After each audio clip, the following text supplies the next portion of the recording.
सोनामुखी, हरड़, मुलेठी जैसी अनेक जड़ी बूटियां और हजारों वर्षों का प्राचीन आयुर्वेदिक ज्ञान इस एक बोतल में समाया हुआ है।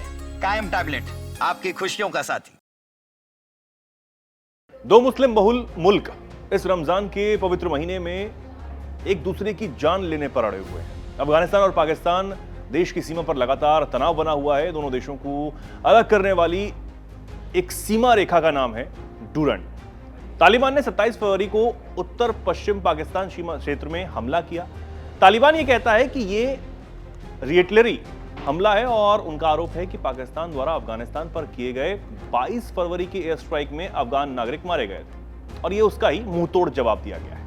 वहीं पाकिस्तान ने दावा किया कि 22 फरवरी को पाकिस्तान ने आतंकी ठिकानों पर हमले बोले थे, न कि अफगानिस्तान के नागरिकों पर, जिसमें 70 आतंकवादी मार गिराए गए। हालांकि तालिबान ने पाकिस्तान के आरोपों को बेबुनियाद बताते हुए कहा कि हमलों में आम नागरिक ही मारे गए। 27 तारीख के हमले के बाद तालिबान ने यह दावा किया कि उन्होंने पाकिस्तानी सैन्य चौकियां अपने कब्जे में ले ली और कई सैनिकों को भी मार गिराया और कई सैनिकों को बंधक भी बना लिया। लेकिन पाकिस्तान इन सभी दावों को गलत बता रहा है। इसके बाद दोनों देशों के बीच लगातार हमलों की खबरें आ रही हैं।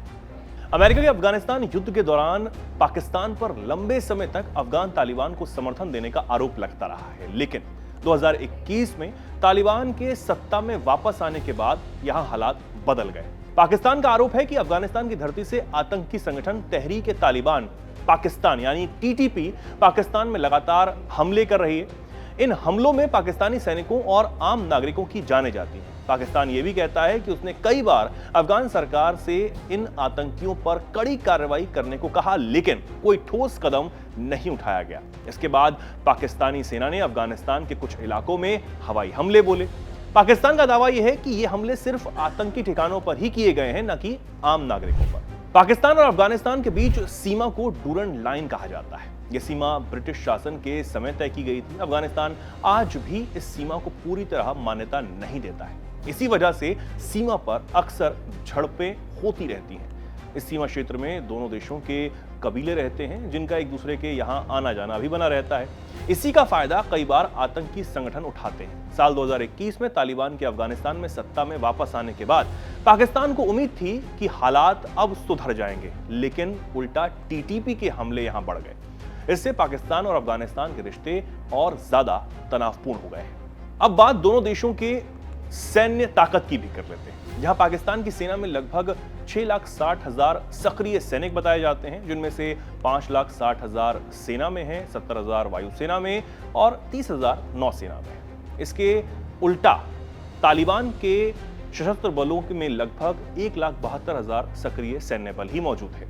वहीं अगर दोनों ही देशों की सेनाओं में ट्रेनिंग और अनुभव की बात की जाए तो पाकिस्तान की सेना के पास अनुभव और सैन्य प्रशिक्षण है, लेकिन अफगानिस्तान के पास औपचारिक ट्रेनिंग का अभाव मौजूद है। वहीं बात करें पाकिस्तान के पास 6,000 से ज्यादा बख्तरबंद वाहन और लगभग 4,600 से ज्यादा तोपें हैं। वहीं दूसरी तरफ तालिबान के पास सोवियत युग के टैंकों और कर्मियों को ले जाने वाले वाहनों सहित बख्तरबंद वाहनों का एक सीमित जखीरा ही है।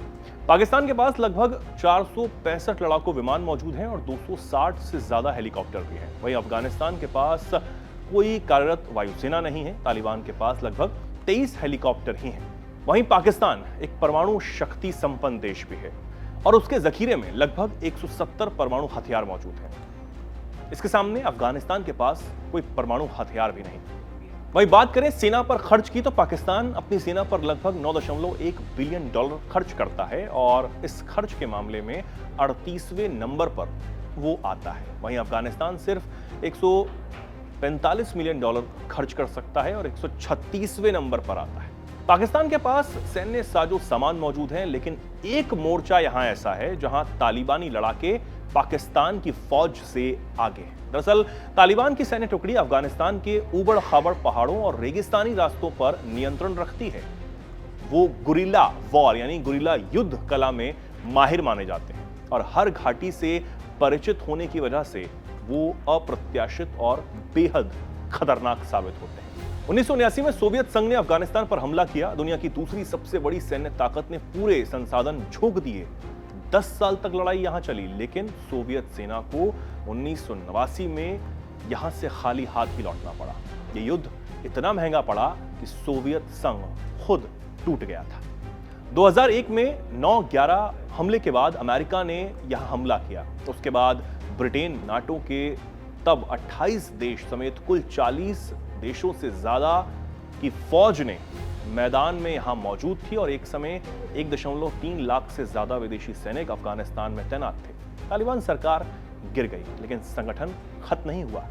20 साल की जंग, खरबों डॉलर खर्च और हजारों सैनिकों की मौत के बाद 2021 में अमेरिका को भी वापसी यहां से करनी पड़ी और तालिबान एक बार फिर अफगानिस्तान में सत्ता में आ गया। वहीं रूस ने अफगानिस्तान और पाकिस्तान से दुश्मनी तुरंत रोकने की अपील की है और दोनों देशों के झगड़ों में बीच बचाव की पेशकश भी की है।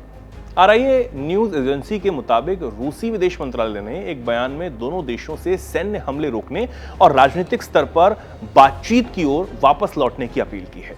वहीं ईरान के विदेश मंत्री सैयद अब्बास अराक्ची ने अफगानिस्तान और पाकिस्तान से बातचीत और अच्छे पड़ोसी के तौर पर अपने मतभेद सुलझाने की अपील की। साथ ही दोनों देशों के बीच बातचीत को आसान बनाने के लिए अपना सपोर्ट देने का ऐलान भी कर दिया है। वहीं भारत के विदेश मंत्रालय की तरफ से एक्स पोस्ट में कहा गया कि रमजान का पवित्र महीना चल रहा है, जिसमें आध्यात्मिक सोच विचार पर ध्यान दिया जाता है। यह तनाव कम और इस्लामिक दुनिया में एकता को बढ़ावा देने का एक मौका होता है। भारत रमजान के पवित्र महीने के दौरान अफगान इलाकों में पाकिस्तान की तरफ से की गई एयर स्ट्राइक की कड़ी निंदा करता है, जिसमें महिलाओं और बच्चों समेत आम नागरिक मारे गए। ये पाकिस्तान की अपनी अंदरूनी नाकामियों को बाहर दिखाने की एक और कोशिश है।